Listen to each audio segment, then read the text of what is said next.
The Mildenhall Hoard is a large hoard of 34 masterpieces of Roman silver dinnerware from the 4th century after Christ, and is arguably the most valuable Roman objects in terms of artistic value and bullion weight in Britain. It may have been discovered at West Row, near Mildenhall, Suffolk, in 1942. It consists of over 30 objects and includes the Great Plate, which weighs over 8 kilograms. The collection is on display at the British Museum due to its immense importance and value, with replicas on display at the local museum at Mildenhall. The hoard was allegedly discovered during ploughing in January 1942 by Gordon Butcher, who claimed to have dug it up with the help of Sidney Ford, for whom he was working at the time. Many details of the discovery remain unclear, not least because it took place during wartime. They claim that they did not initially recognize the objects for what they were, although Ford was a collector of antiquities. Ford cleaned the objects and displayed them in his house, using some as everyday utensils and others, such as the Great Plate, on special occasions with the family. Ford was forced to declare the hoard to the authorities in 1946 after a knowledgeable friend, Dr. Hugh Fawcett, saw them at his home and reported them. An inquest was held that same year, when the find was declared a treasure trove and acquired by the British Museum in London. Academic opinion at the time was generally reluctant to believe that such high-quality Roman silver could have been used in Roman Britain, and there was much fanciful speculation and even doubt that it was a genuine British find at all. Numerous well-documented discoveries of high-quality Roman material in the following decades, including the Hoxton Hoard, also found in Suffolk in 1992, dispelled any such doubts.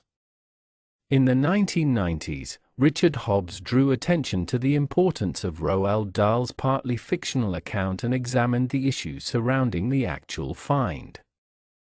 In Dahl's version of events, Hobbs believes that Ford was fully aware of the significance of the find but could not bear to part with the hoard.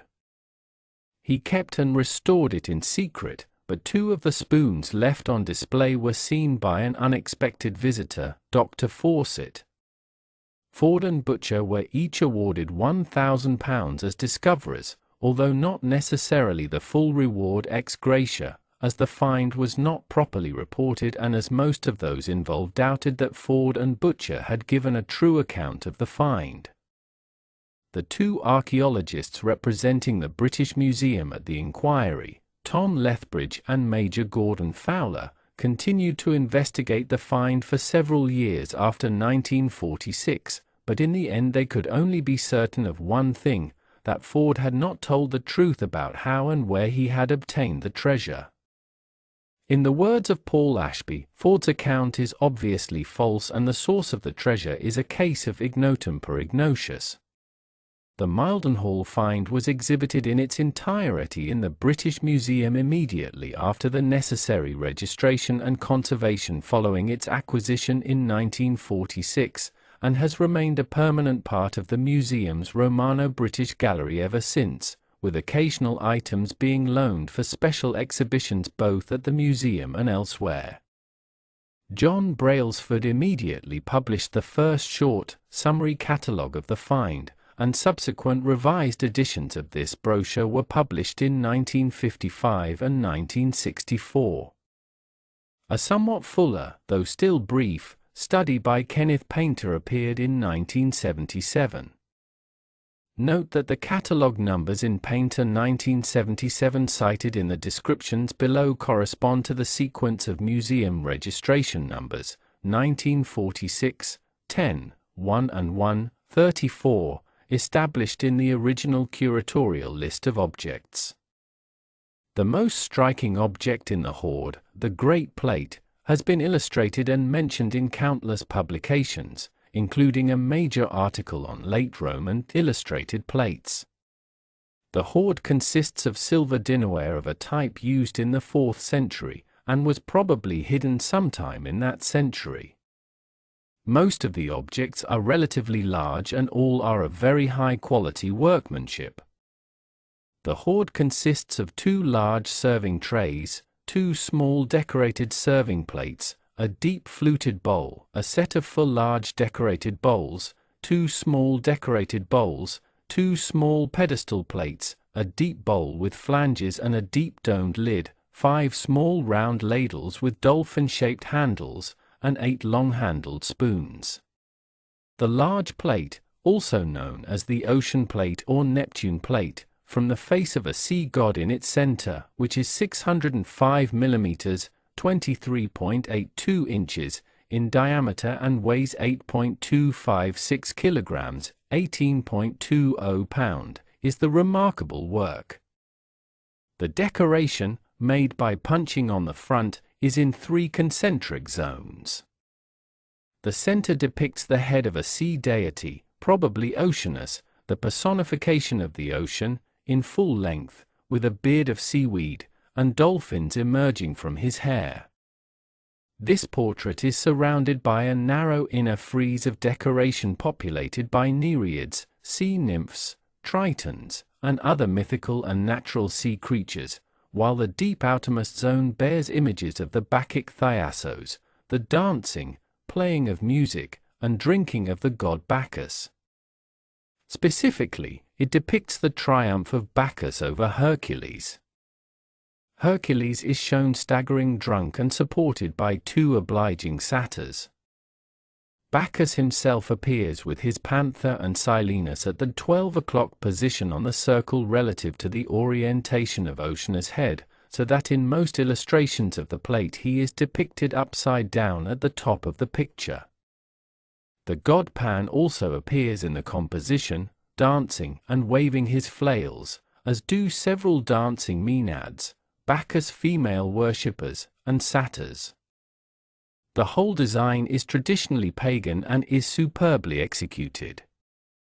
2 small plates, 188 and 185 mm in diameter respectively, weight 539 and 613 grams, are decorated in exactly the same style as the large plate, one depicting the god Pan dancing with a Maenad, the other depicting a satyr playing a pan flute and a Maenad playing a double flute.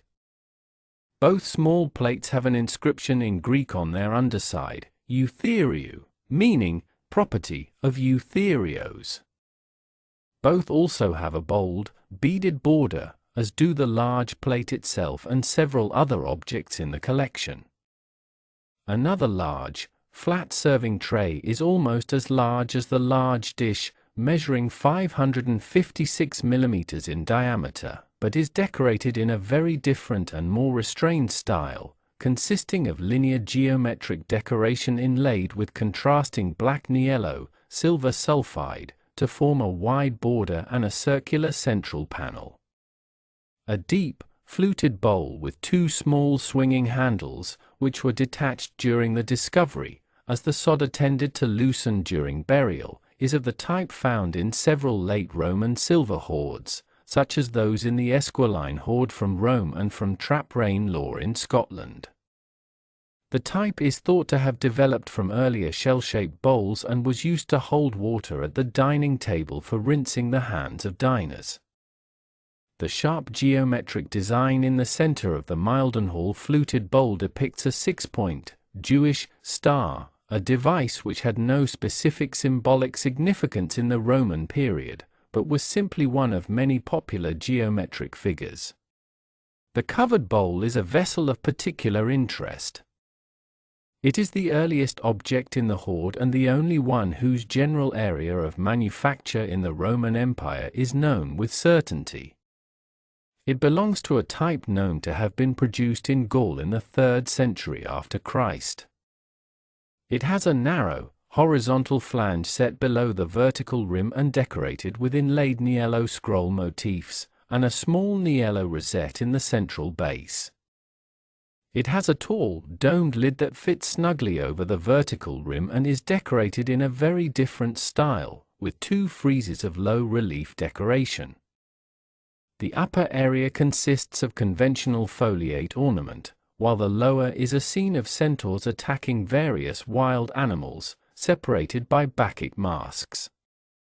The small raised edge at the top of the lid would have been sufficient for gripping, but it has a button in the shape of a silver-gilt statuette of a young, seated Triton blowing into a conch shell. This figure is perhaps a secondary addition to the lid. The lid itself, in the 4th century style, is certainly a secondary addition to the bowl. A set of 4 bowls with broad, horizontal rims represents a later development of the flanged bowl form. The rims or flanges are bordered with large beads and have low relief decoration, again following the traditional pagan, Bacchic theme, with pastoral scenes, numerous animals, natural and mythical, and Bacchic masks. They also have circular medallions with figural decoration in the bowl. One of the bowls has a scene showing a hunter attacking a bear. This bowl, with a diameter of 300 mm, is slightly larger than the other 3, which have a diameter of 268 mm and central medallions depicting single heads in profile, a young woman, a veiled matron, and a helmeted head. The identification of these figures remains uncertain. There is a matching pair of smaller flanged bowls, diameter 168 mm. These are intricately decorated with beads, leaf scrolls, and small birds and rabbits along the edges, and have rosettes in relief in the central base. The bases of these smaller bowls have a delicate, fluted inner motif. 2 pedestal dishes also form a pair. Originally thought to be handled cups with broad, flat bases, somewhat resembling a modern wine glass in shape, but the foliate motif on the bases and the relatively unfinished interior of the cups indicate that they were used upside down. A small, 115 mm in diameter, flat dishes on a handle with a bowl-shaped base. Vessels of the same shape are found in the Mildenhall Hoard, discovered in 1919. The remaining items in the Mildenhall Hoard collection are small tableware, 5 round ladles or spoons, and 8 spoons with long pointed handles of the usual late Roman cochlear type. The round ladles have zoomorphic handles cast in the shape of dolphins. A similar item is found in the Mildenhall Hoard, and the Hoard contains 2 sets of 10 ladles of this type, though not with zoomorphic handles. Of the Mildenhall ladles, only 4 handles survive, one of which is broken and incomplete. As the handles and bowls were soldered together in antiquity and separated during burial, it is uncertain which handle belongs to which bowl. In theory, if each component bowl and each handle were from a different utensil, there could have been up to 9 ladles originally. In practice, it seems more likely that the handles and bowls belong together, therefore the group is reconstructed as 5 ladles, combining the existing handles and bowls. The graffiti of the ownership of eutherios on the 2 small Bacchic trays, several of the Mildenhall objects, and many large items of Roman silver dinnerware from other finds, bear inscriptions of weights. These are scratched in inconspicuous places, such as bases, and can be very difficult to read and interpret, as they do not necessarily refer to the weight of the object itself, but sometimes to the set of which the object was part. Although domestic silver was used for social display, so its artistic quality was important to the owner, the actual value of the precious metal in bullion was part of his wealth and had to be noted and recorded. The Mildenhall Hoard contains objects which undoubtedly belong to the first rank of Roman art and craftsmanship on an international scale. Although it was discovered at a time and in a manner which leaves many questions unanswered as to the reasons and date of its concealment, the general dating of the 4th century is certain, and the decoration, with traditional pagan themes, on some of the smaller objects, is characteristic of this period of change in the Roman Empire. We cannot yet say where objects such as the Great Dish were produced, but it seems safe to assume that it was somewhere in the general Mediterranean region. The pace of metal treasure discoveries from all periods has accelerated in Britain since the mid-20th century, due to a combination of circumstances that include changing agricultural practices, the rise of metal finding as a hobby, and a greater public understanding of archaeology. The Mildenhall group is exceptional by any standard, but in 1946 it seemed of too high a quality to be a British find. Older finds, such as the treasures from Trappine Low and the Esquiline Hill in Rome, and more recent ones, such as the Kaiserorgst Hoard from Augusta Raurica in Switzerland and the Hobbs, can now place the Mildenhall Hoard in an international and Romano-British context, clearly demonstrating that very high-quality personal effects were indeed in use in the border province of Britain in the 4th century after Christ. In this context, the Mildenhall material remains predominant as a partial set of silver tableware from this period. While the majority of scholars support the identification and dating of the objects and their connection to the Mildenhall site, some scholars at the time of discovery suspected that the Mildenhall hoard had been misdated or perhaps did not actually belong to the Mildenhall site.